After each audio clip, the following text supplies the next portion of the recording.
Sir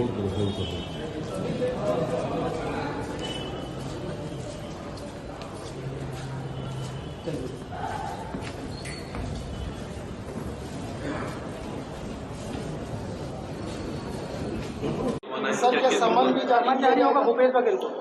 देखिए, investigation के दौरान जैसे जैसे सब जो हमको एविडेंसेस प्राप्त होते जाएंगे तो समन किसी को भी इशू किया जा सकता है, इंक्लूडिंग दी एक्ससीएम ऑल्सो। आज आप रिलेटेड जो इन्वेस्टिगेशन चल रहा है उसमें कुछ लेटर्स आए थे, न्यायालय के पास भी आए थे और दूसरे अथॉरिटी को भी भेजा गया था जो जेल में बंद हैं। महादेव ऐप के जो 3 एक्यूज पर्सनस, चंद्रभूषण वर्मा, सतीश चंद्राकर और एक और कोई है, तो इन तीनों की तरफ से कुछ लेटर आए थे जिसमें इन्होंने कहा था कि जो मनी लॉन्ड्रिंग के सेक्शन 50 के अंतर्गत जो भी बयान दिए गए थे यहाँ क्या कहते हैं ईडी अथॉरिटी के पास में, वो गलत हैं और ज़बरदस्ती लिखवाए गए हैं।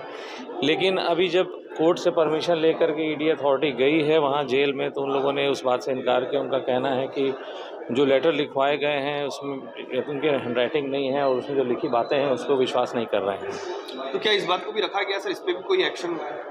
नहीं, इस पर कोई एक्शन नहीं हो रहा है, लेकिन मैं बता रहा हूँ कि उन लोगों ने जो पहले अपनी बातें लेटर के माध्यम से प्रचारित की थी कि ईडी वाले लोग ने दबाव डाल करके उनसे दुनिया भर के स्टेटमेंट लिखवाए हैं या किसी का नाम लिखवाया है, उस बात को अब वो लोग कह रहे हैं कि उन्होंने नहीं कहा था और उनसे लिखवाया गया था चार्जशीट। और ये बातें हमने माननीय न्यायालय के समक्ष पिछली सुनवाई पर रखी थी।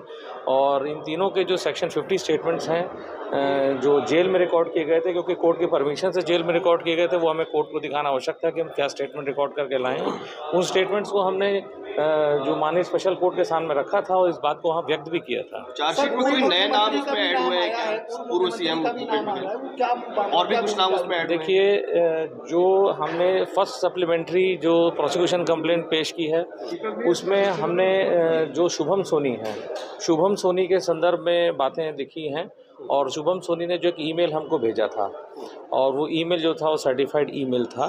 उस ईमेल में उसने पूर्व मुख्यमंत्री के बारे में जो बातें लिखी थी कि 508 करोड़ पूर्व मुख्यमंत्री और उनके सुपुत्र के बारे में जो बातें लिखी थी, उस चीज़ को हमने रिलाइड अपॉन डॉक्यूमेंट के रूप में इस्तेमाल किया। यानी हमारे प्रोसिक्यूशन कंप्लेंट जो हमने पेश की है उसके साथ जिन जिन डॉक्यूमेंट्स हम रिलाई कर रहे हैं उसको हमने लिया है।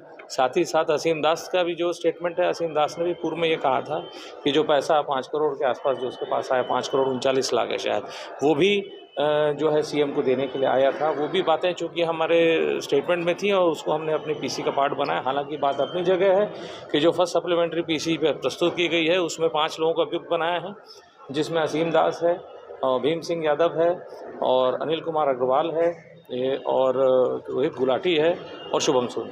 आज आपने कोर्ट में किन मुद्दों पे आवेदन लगाया है? 4 महत्वपूर्ण आवेदन पत्रों पर सुनवाई होनी है, जिसमें कि प्रमुख है देवेंद्र सिंह यादव के जमानत आवेदन पत्र, जिसकी सुनवाई अभी चल रही है और अभी देवेंद्र सिंह यादव की तरफ से तर्क किया गया, हमारी तरफ से तर्क अभी बचा हुआ है।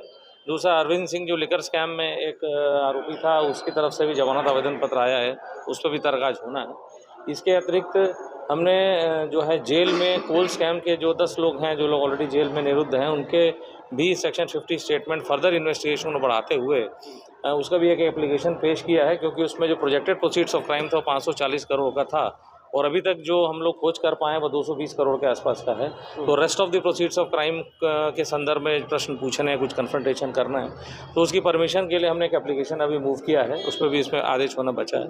और एक आवेदन पत्र हमने और मूव किया है जिसमें कि जो राम गोपाल अग्रवाल है उनके खिलाफ नॉन अवेलेबल वारंट माननीय न्यायालय जारी करे, ऐसी याचना करते हुए प्रस्तुत किया, अभी उसमें भी तर्क बचा हुआ है। Thank you so much.